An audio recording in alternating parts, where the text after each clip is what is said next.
Mark, the floor is all yours. Smashing. Thank you very much, Lele, and thanks everyone for being here, for the opportunity to speak to you all about this project. So what it is, it's an experimental audio project I collaborate on with a couple of other people, and we are making use of AI voice synthesis. I'll give you a brief outline today of how the project came about and sort of, why we're interested in doing this, and move quickly on to describe the experience of experimenting with voice synthesis and voice cloning as end users. And I think it's probably important to stress at this stage that we really are off-the-shelf users. We have no computer science expertise at all. We are literally like punters coming in off the street and treating the technology as taking a kind of punk or DIY approach to the technology, hopefully using it in a way in which it was not intended. Although that line's a bit blurry, as we'll see. I'll close out by highlighting some of the issues and complications that we're encountering along the way, and sort of briefly raise some of the legal questions around voice cloning in particular. My background is I'm a literary scholar and novelist, and I've long been interested in my own practice as a writer in formally inventive approaches to text, from the modernist avant-garde into the 20th century, 21st century. More recently, the ways in which those kind of forms have responded to digital culture, things like the hypertext novel or conceptual literature. But some examples here just on the screen of the kinds of ways that I've worked with found documents, faked documents, cut-ups. Both novels have non-linear narrative structures, and also sort of play around with text on the page to create particular effects, responsive, in every instance, responsive to the content. Working with a friend, Rod Stanley, and Rod is a magazine editor, and he'd run a magazine called Good Trouble, which was devoted to arts and activism, and he'd been playing around with text on the page with that, and we decided to launch a kind of form agnostic literary journal under the title of Offal. The idea being that we'd use found fragments, we'd sort of recontextualize bits, leftovers, that pieces written by artists working in different fields. In part, the idea, was that it would be in the tradition of the avant-garde literary magazines, a tradition in which the vorticist journal Blast only ran for 2 issues, but it casts a very long shadow. And I think you see some of the kind of visual design echoes of that. But also, I've worked as a literary scholar on the history of kind of experimental literature in the late 60s and 70s. So I'm very interested in the science fiction magazine New Worlds when it was edited by Michael Moorcock and became a seedbed for the new wave of science fiction. And then the sort of tabloid format of Bananas magazine, edited by Emma Tennant, which was really, really kind of playful on the page. So we started pulling together material for this magazine, and another friend who we'd worked with before on audio projects suggested the idea of using AI text-to-voice synthesis platforms to procure performances of the texts that we were gathering together, so that we'd have a kind of audio complement to the magazine. And we sort of treated this as a collage. We had a sound bed. We were making little stings, using quite a lot of sound effects, and sort of smashing it all together. But all the readings were performed by voices available primarily on 2 platforms. we started out using, when we started, it was called Play HT. It's now Play AI, and the other platform we use is 11 Labs. The first thing we noticed with Play HT as was that they had in their sort of voice library drop-down menus under generic names, they had voices that were recognizably cloned from celebrities. So Play HT had, for example, the British actor Derek Jacobi, who was listed as Alex, and then Martin Freeman listed as Lance. So these guys, you know, hey, we know, right? They're pirates. So it's quite interesting, you know, that we were using the platforms were already inviting us towards that kind of piracy. I'd like to kind of return briefly to questions of copyright a bit further along the line, but suffice to say, we used Derek Jacobi as a returning character in a sort of sitcom spoof, and that's become something that's a part of what we do all the time. The voices have started dictating characters to us, so we write to the voices. And you know, I suppose in a way, you know, we're collaborating not just with the platforms and their own casting, but also with the characteristics and tenors of each sort of specific voice. Increasingly, our writing's taken on a kind of satirical edge. I can't help thinking that we're working in, you know, essentially that it's a kind of détournement, an idea coined by Guy Debord in the context of the Situationist International. I think that, you know, essentially we're treating the voices as found. These are sort of extant, pre-existing cultural objects, aesthetic elements, and they can be subverted and deturned by getting them to perform things that wouldn't be possible without this kind of technology. I mean, of course, human mimics have done impersonations of famous people forever, but I think, you know, there is a qualitative and formal difference when you're dealing with technologically mediated voice appropriation. And it's not just that it enables something different, not just that the kind of process enables something different, but that you are actually working with material that has a completely sort of different form and function. I think probably a good juncture at which to play you a sample, just to give you an idea. This is from our most recent episode. It's pretty sort of straightforwardly a parody, and he announces who he is, so you'll get that as soon as it's up and running.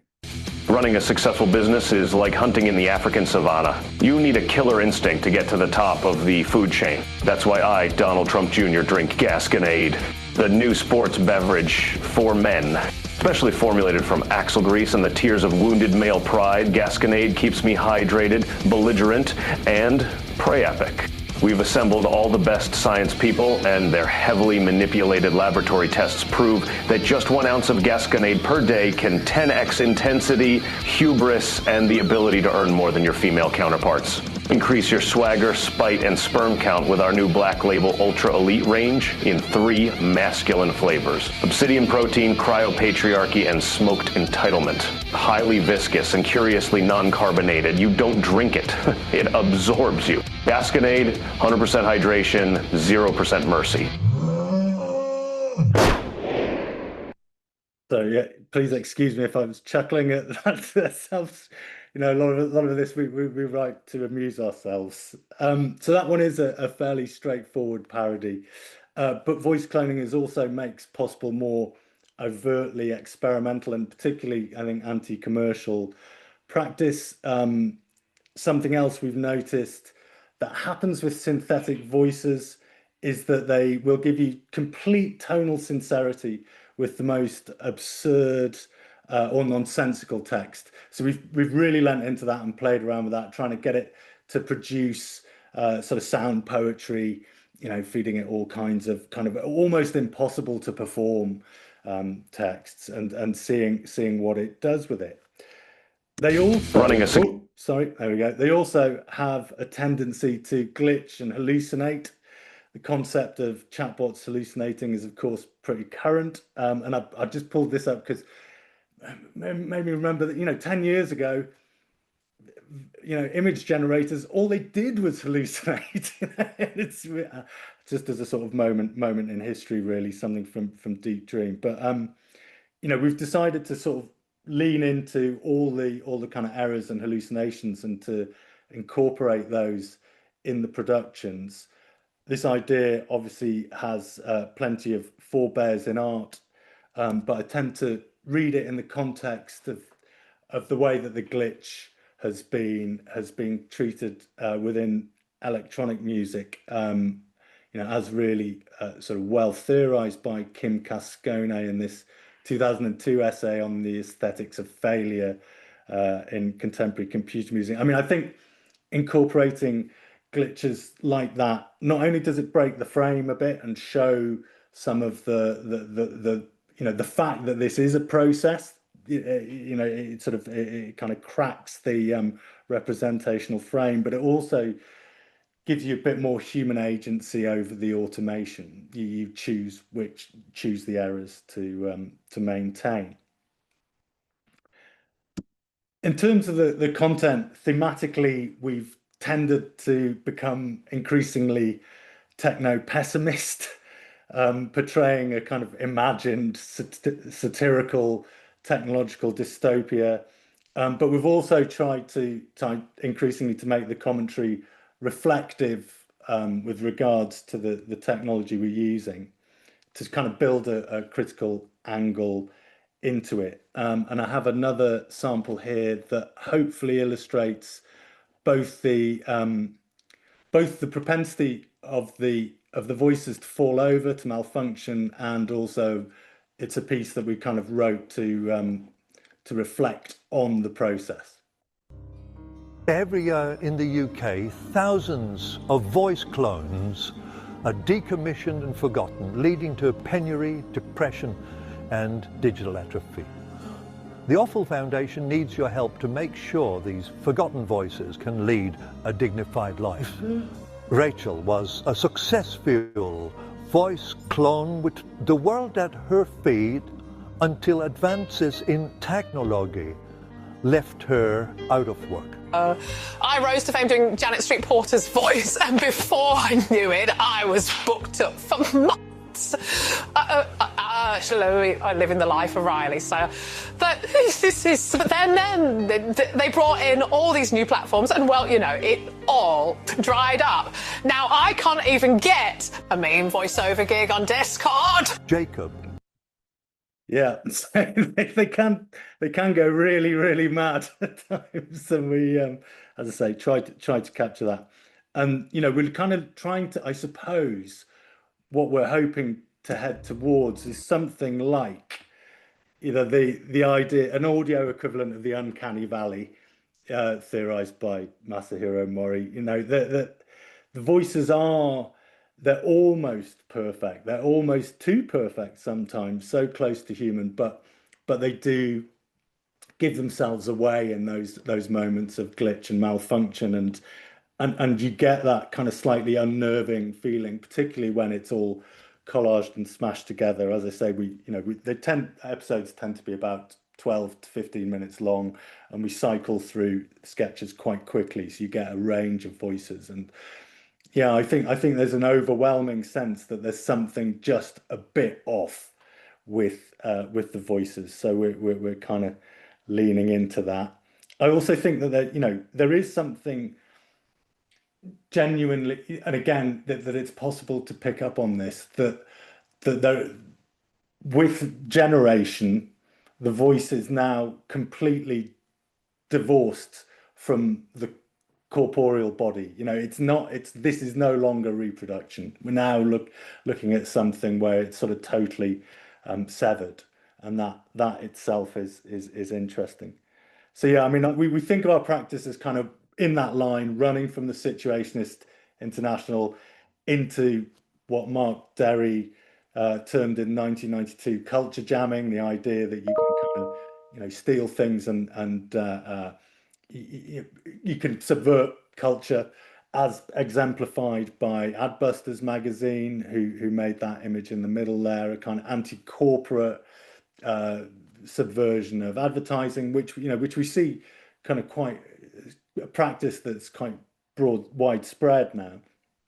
But also in the context of audio, the sort of sample-based productions that have come after John Oswald, Canadian academic John Oswald's Plunderphonic, deliberately anti-copyright compositional strategies that themselves around the turn of the millennium produced all kinds of, I think, quite exciting production.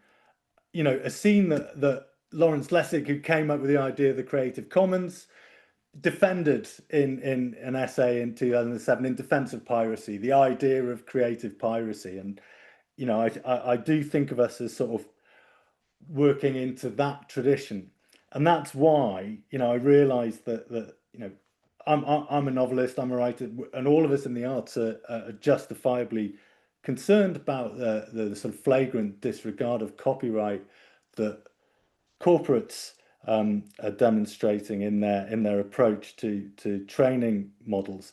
So it may seem slightly perverse then to sort of mount a to sort of question that, but I think that the extension of copyright directly to deepfakes and cloned voices is not quite as straightforward as it might seem, and the moves such as that proposed recently by legislators in Denmark to just simply expand copyright to cover voices and likenesses need to be thought through more carefully, because copyright has a very checkered history when it comes to protecting the rights of artists as opposed to corporations. And fair use exemptions for things like parody have been very, very hard won. And I would want to ensure going forward that we make the argument for those kinds of exemptions to be maintained. Okay, to round out, I just really want to highlight just a couple of things that we're finding that are changing for us as we go along. We recently wanted to make a voice clone for a sketch of the British actor Michael Caine. I don't really know what to do with this. I just want to tell you about it. But we tried cloning Michael Caine's voice from various recordings. You generally just need 2 minutes of clean audio, but it just wasn't right. It wasn't working. We then cloned mimics doing impressions of Michael Caine, and that was much, much better than the real Michael Caine. I mean, I think that illustrates something about the fact that voice, and particularly, that kind of registration of familiarity of voice, is not quite as clear cut as like just the cultural valences of well-known voices don't necessarily reside in the original voices, but rather in the fact that they become sort of free-floating cultural objects of their own. We're also becoming aware that what we're doing might have sort of certain time limitations.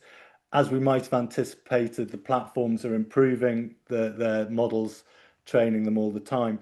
And as a result, it's getting harder and harder to find the glitches. We have to really work hard to feed it really difficult stuff to get it to fall over. So that's putting more emphasis onto the writing and the conceptual organization, the kind of matching of voices with material. But I'm glad that we have captured some of these moments, some of these glitches that may be ironed out now forever going forwards. And most recently, Play HT has announced that it's winding down, and I suppose again, as end users, we should be aware that it's essentially an arms race, and they're all trying to kind of get as much audience as quickly as possible, and that there will be winners and losers. But because it was one of the first platforms we used there are voices that we now have for returning characters. So we're having to reclone them on other platforms, sort of off-the-shelf voices. So we are literally kind of working to keep some of these voices alive. Right. Well, thank you very much for your time. That is me.